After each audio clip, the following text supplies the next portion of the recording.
Hello fellow woodworkers and welcome to this week's Christmas inspired edition of the Garage Workshop. This week we're going to be attempting to make a storage crate made from recycled wood.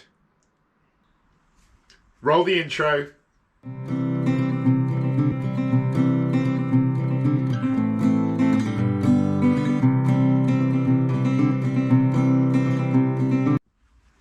So the holidays are the time to give presents to people that you love and care about. So I thought, why not make another Christmas video about a gift that I'm going to make and give to somebody else? And I made a couple of videos last year. I'll put a little playlist in the description around some Christmas tree ornaments, which I really enjoyed. But this week I want to go for something that I've never made on the Garage Workshop before. Pretty much every other YouTuber who's got a woodworking channel has made one, but I haven't. So this year I'm going to make a crate for a present for somebody in my family. Now, it's not going to be a really complicated design. It's a really bog standard wooden crate, the same that you see in thousands of places. They're really popular now, but I want to make it out of these. These are some reclaimed floorboards that I got given by somebody quite a while ago. Now, I have to say they are in quite bad condition. Obviously on the one side, the front side, the one that's been the floor, they got quite a lot of staining, not too bad on the back, but the thing they've got is character, and that is actually the thing that I want to keep with these boards. Now, they are also, I'm not entirely sure if you'll be able to see that, but they are quite badly cut as well. You can probably see they're not level at all. Now, you may think, oh, that's not going to be good, but actually that is the sort of rustic look that I am going for. So when I'm preparing these boards, I am just going to knock back the top sand, the top layer off, because I don't want all that gunk that's on there on my finished box. But I've got enough of a strip on each of these boards that I'm going to be able to create the sides and the bottom of my crate. I'm going to use some timber, so I've got some nicer timber, some studwork timber that I'm going to cut down for the internal support. So like I said, really basic, bog standard design, but let's see how well it works out. So the first thing to do, let's start cutting the wood.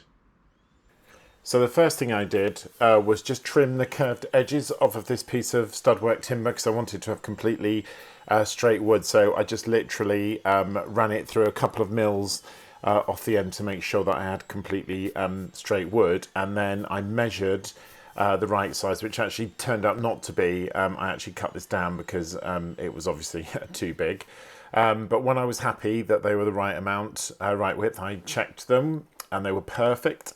And then I went and set up a sock block. I did mention this in a recent video, this little tool I got from Temu, this little sort of set square. I did mention it in my, I think it was my list of buyers presents for woodworkers. It's really good, that little thing. It was, you know, 2 or 3 or 4 quid or something. It was absolutely nothing. So when I got the stop block set up, the next thing to do was to start to cut all of the wood using the stop block. And as I said later on, I did reduce the size. Next, I just started trimming out the floorboards. I got them the width that I wanted the final slats to be, and it was just a process of running them all through the table saw. It's quite, I don't know what wood they use for floorboards, perhaps someone can tell me, but it was quite tough, but I got through it in the end.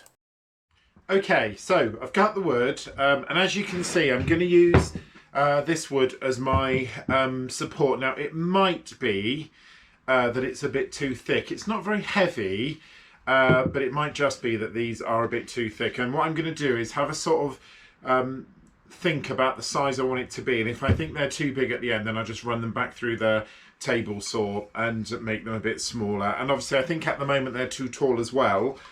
This is just mainly to get an idea of what I'm doing. So the wood that I cut off the floorboards is in 3 piles. I've got piles sort of roughly this length, which obviously are going to be the sides. I'm not sure if I've got enough yet.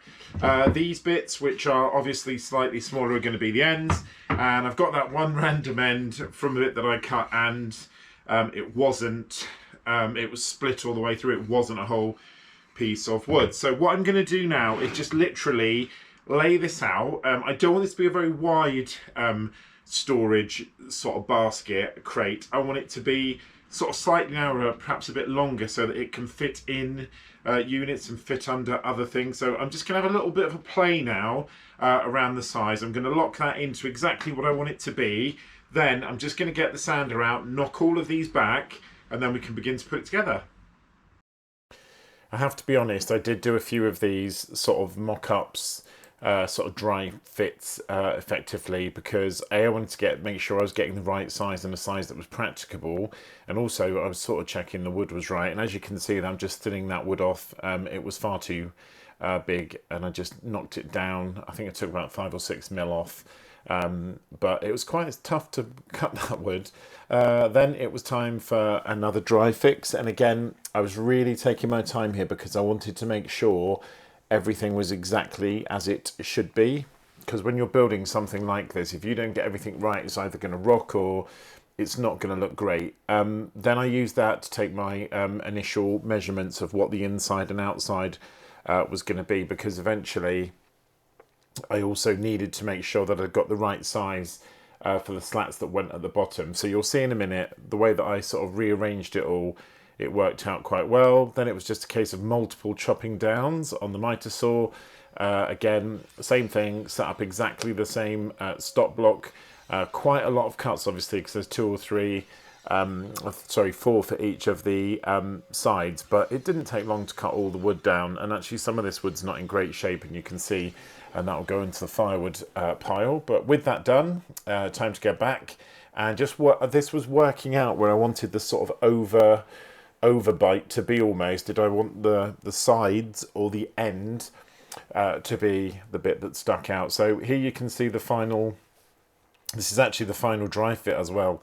I think just making sure that everything's right, and this also was to give me some idea of the height that these pieces of wood needed to be, so I could then just quickly chop them down. It all went really, really well until the very end, just when I got everything balanced.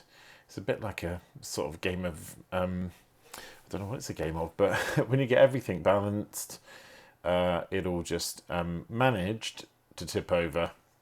The next thing was just to go back to the miter saw, and the slats that you can see me making here are the slats that go on the bottom. They're essentially the bottom. Now you can see I just set up a little different stock block, new camera angle as well, I'm just trying it out. So I just set up, and then also you can see that piece of wood there isn't straight. To be honest, that really doesn't matter, because it's going to be on the bottom. It's not going to be anywhere that you can effectively see it. When I was happy with all of those pieces, what you can't see me off camera is just, I'm just all comparing them to each other to make sure they're exactly the same size. I then, and I'm not going to show you all this footage because I literally sanded for about an hour. I then knocked everything back, and as I said, I don't want brilliant quality, you know, finished wood here. I want it to be rustic, and I want it to look like it's recycled. I can always put a finish on it. When you see it at the end, I'm actually not going to put a finish on it yet because I like it how it is. But getting it just nailed together with my pin nailer and my compressor there, great addition to the workshop. So when I got it all pinned together, I just literally used a little spacer bar. It was just a little offcut of wood. You can see that. Now, I don't know the best way to do it. You'll tell me in the comments, but I did it the way that I thought was best, which was just putting the slats on either end first, using a piece of wood to straighten them up. And then when all of them were on, I was going to be able to knock it back. And here you can see I've left a deliberate gap. I'm lining it up with the top, and that is to sort of put a handhold in, so I don't have to cut or carve the wood for the handholds. So I had a couple of little nails sticking out where I hadn't fired it in properly, and then I got into a sort of bit of a flow. As you can see, I did all the ends first, and then I put the slats in. There was a little bit of sort of pushing and shoving, which you can do when you've got that sort of space, and also it was a bit of a friction fit, which helped. I then went on to doing the bottom. I did the 2 outsides, and then I just got again another little piece of wood that acted as a spacer, and it was done.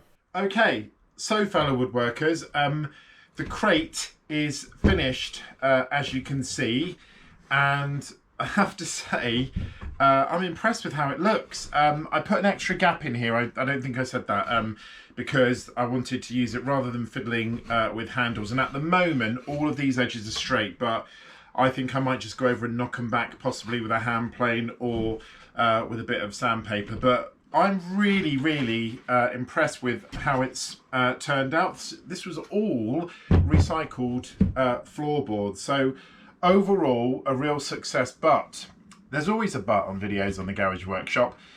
I'm not going to give this as a present because I would like to stay married, and as nice as it is, this is much more a functional present, I think, for the Garage Workshop. So it's still a Christmas present. It's just going to be a Christmas present to myself, and I know exactly what I'm going to put in here. My dumbbell storage, my dumbbell weights that I bought from Aldi, that I use to weight things down when I'm gluing, will fit perfectly in here. At the moment they're just kicking around and they seem to get moved from place to place, so they're going to go in this finished storage crate. And again, this is something that anybody could make, and I know I use my gun, my nailer, to put it together, but you could easily use hand nails, or you could screw it from the inside. It doesn't have to be the tools that you saw me use today. But overall, really pleased with how it's turned out. If this is your first time at the Garage Workshop, thank you so much for watching. If you're not already subscribed, please can I ask you to do that, and don't forget to like and comment, because the algorithm just can't survive without it, and it helps me get the channel out to more people. If you are a regular subscriber and viewer, thank you so much again. Don't forget to like and comment, and also let me know in the comments if you've ever made anything like this. There's loads and loads of videos on YouTube like this about making these crates, so it might be something that you've done yourself. Let me know. I hope you have a fantastic week, and I'll catch you on next week's edition of the Garage Workshop. Take care, fellow woodworkers.